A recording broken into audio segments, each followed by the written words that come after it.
if you could share, I guess, how you use your flock of six, I know, to go Yeah, that's ahead right. That's and right. just face this fear yourself. The the book was born out Mm, of the worst experience of my life, right? And so mhm, in 2012, my oldest son Theo, at the time, was 14 years old and was diagnosed with this rare blood cancer and needed a bone marrow transplant in order to survive. And so that began like this 263-day harrowing experience, living in a hospital with him battling cancer. mm, And we, at one point during the treatment, we had this crossroads that we had come to where he had received the bone marrow transplant, but he developed something called graft versus host disease, which is sort of where the marrow that's inserted in your body doesn't recognize the environment that it's been placed. And so it begins to attack the body. mhm, And so the way that you treat it is you super suppress your body's immune system so that it won't fight back. So they did that. They did that. The highest level of it's called GVHD. The highest level of GVHD is deadly. It will kill you. And that's where he was. And so they suppressed his immune system. And when they did that, he contracted this deadly fungus while he was in the hospital that had the exact opposite treatment. So we had two things that were threatening his life with opposite treatments. And so, we get called one evening into the parents' lounge, and there's a row of doctors sitting in there, and they look at my wife and I, and they say, "We are so sorry, but there's nothing else we can do. No matter what we treat, the other's going to take his life, and we don't think he's going to make it through the night. So you should probably go back to the room and say your goodbyes and call whoever you need to call." And so, you when you are faced with that, um, and you have no idea what your non-negotiable values are, what do you base your decisions on? um, the truth for me was it's you base it on emotion, which is the absolute worst thing you could do in that moment.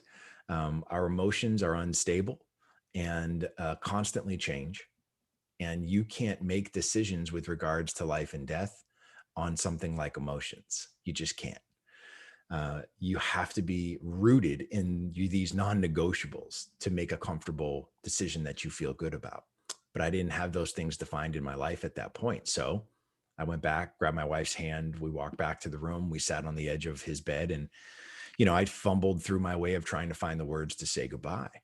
And it was just the single most awful experience of my life. And up to that point of my 40, I don't know, it's 42, 43 years that I had been on the planet.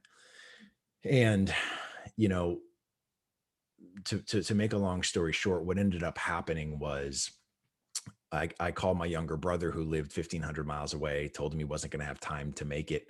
So he says his goodbyes over the phone as well. He's incredibly distraught.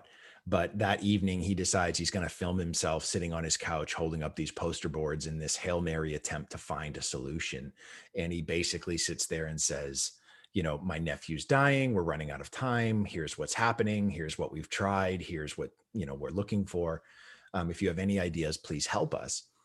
And overnight, that video received over 500,000 views. And by the next morning, I was receiving calls from people from all over the world who had um, ideas.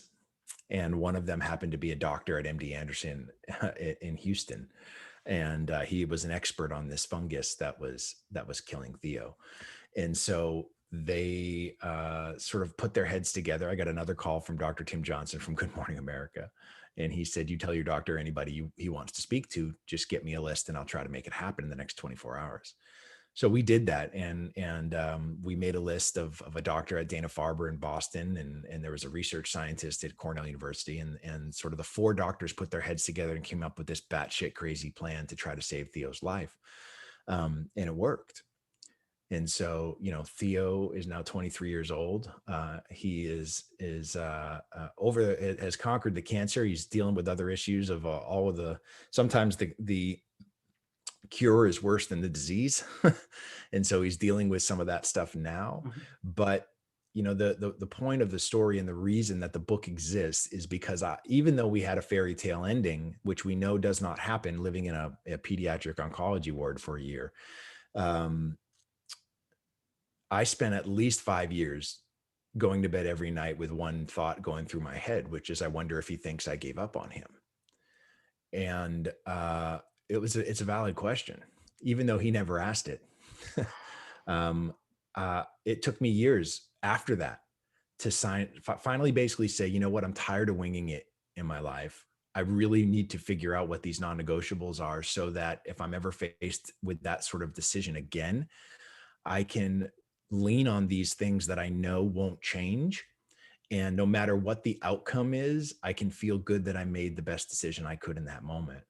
And and that's why I wrote the book, is because I feel like most of us are where I was. They just haven't had the unfortunate situation to sit on the edge of a bed and say goodbye to a child. I don't want them to ever have to experience that. But if they find themselves in some sort of incredibly difficult crossroads, what I want them to do is to be able to go, here are the 5 things that I need to honor. And as long as I honor those things, I've done my job. But when you don't have those things defined, you're going to flail and swirl and get caught up in an emotional tornado. And I promise you, you're going to beat the hell out of yourself for years, because you will make bad decisions, just like I did. And so that's where the book came from. It's why I'm so passionate about it. I've devoted the rest of my life to making sure people discover these things, whether that's for your personal development or professional development, whether it's at home or at work, it doesn't matter. These are the literal rules that you should live your life by. And so that, to me, is my life's mission at this point, is to make sure people discover their flock.